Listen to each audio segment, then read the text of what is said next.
The top 8 guys are within 0.6 of a second. I mean, that is incredibly competitive. We're here at Laguna Seca, and we're here for the final round of the King of the Bagger series. So it's been a 3-race season, and here we are at the end. We started in earnest here when we came here to test in the spring, and now we're closing out this series. You know, I didn't think Kyle was going to be battling for P1 today, but I didn't either. I mean, he's putting in some laps. 1/10 off. Wow, he's backing it in there. Heroic efforts. Hashtag hurting for certain. There's no doubt. I mean, he's going out there to win this championship when otherwise he would not, should not be out there.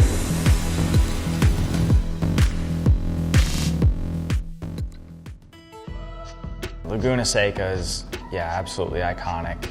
Look back at all of the legends who have raced and won here, Wayne Rainey, Kenny Roberts, and I remember watching Nicky Hayden.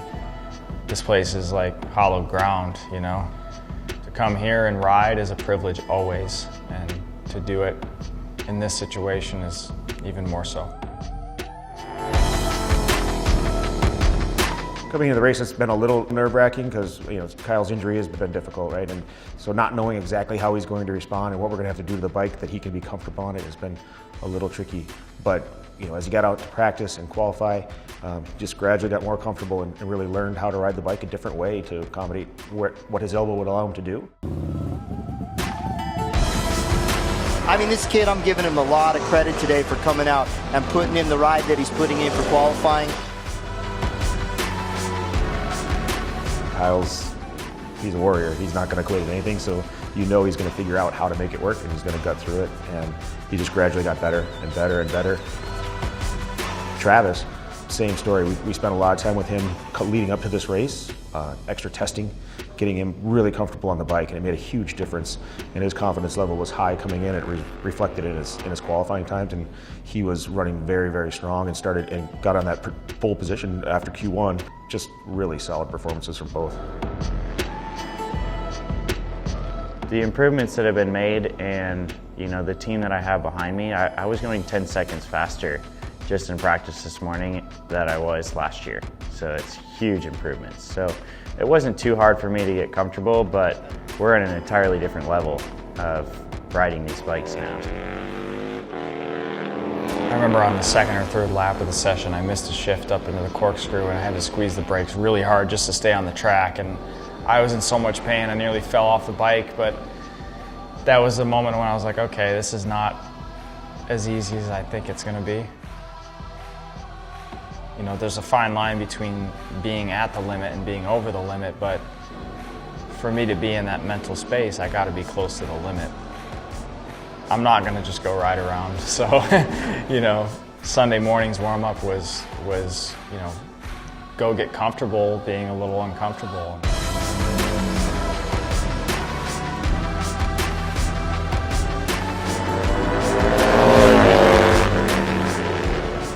The first flying lap, Kyle comes by with a thumbs up to the team, and we knew it was gonna be okay. Travis right behind him, and the 2 brothers representing the motor company wouldn't rather have 2 other people on their team. You see the 33 of Kyle Wyman trying to win a championship, not only for himself, but also for Harley-Davidson, and getting support from Harley-Davidson as well as his brother Travis Wyman there on the left. And this was it, everything that the team had worked for, and we wanted to do this to show the world what we know we have, which is the best motorcycle in the world in the Harley-Davidson Road Glide. Trying to make it 2 wins on the season. The 33 of Wyman will get out to our early lead. Wyman putting some distance between himself and the field. This is really shocking, like you mentioned. First 2/3 of the lap, we already had a second. It's like, okay, so that was a clean lap, fast lap. Let me put in one more heater and see where we're at, because I expected a fight today. I expected to have Tyler and Barney and Travis right there. Man, this Harley-Davidson Screamin Eagle team must have found something from qualifying to now. I can't imagine the discomfort or even pain to move back and forth across the bike. It's a 600 30-pound motorcycle back and push that around the track and fling yourself across it side to side. So, I mean, just the mental strength to do that is really high. But look at the lead he's got, Gray. How about a 31.9? We're going quicker than we qualified, yes. That is insane. I mean, those times are incredibly fast for someone who's got a bum elbow at best. His lead is 5.3 seconds over O'Hara. At that moment, I just tried to enjoy the racetrack, the corkscrew and coming over that crest and down Rainy and just some of the most fun areas of this whole track. And coming by, looking at the board and seeing the guys, you know, knowing that they're feeling really the same way that I am, where it's like, man, okay, 3 to go, 2 to go, 1 to go. Like, are we going to get this done? Are we actually going to get this done? And this last lap coming down Rainy, it was like, yeah, this is what we've been all working for.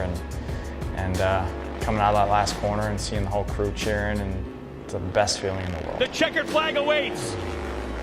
And Kyle Wyman will win the race here.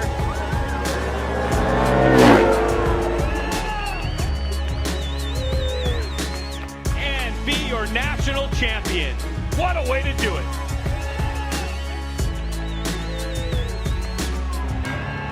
National champion Kyle Wyman. Kyle finishing first and winning that championship for Harley-Davidson, it's been a long time. I mean, nobody gets that #1 unless they earn it. It's very important to Harley-Davidson, very important to the motor company to win that championship. It was created in 1969 to celebrate the AMA Grand National Championship of Mert Lawwell, and it represents a national champion. And we have a national champion again at Harley-Davidson running the Screamin Eagle Road Glide, and that is Kyle Wyman. He came here with one mission, he accomplished that goal, and now he can head home with that Mission King of the Baggers championship in his back pocket. Growing up in a Harley-Davidson dealership, road racing, all sorts of different brands, never thinking I'd ever race a Harley again. Here we are, champions of the King of the Baggers championship. It seems surreal, like it. I mean, I can't believe the season's already over. Like, I don't think that it has even fully hit me yet that I am a factory Harley-Davidson rider. It's like I've been so busy and we've had so many races, and it is kind of like a dream. I wish my grandpa was still around to see us, and to see that we're at the level that we're at racing for Harley-Davidson now, it's like it's almost all kind of paid off. A dream come true for sure.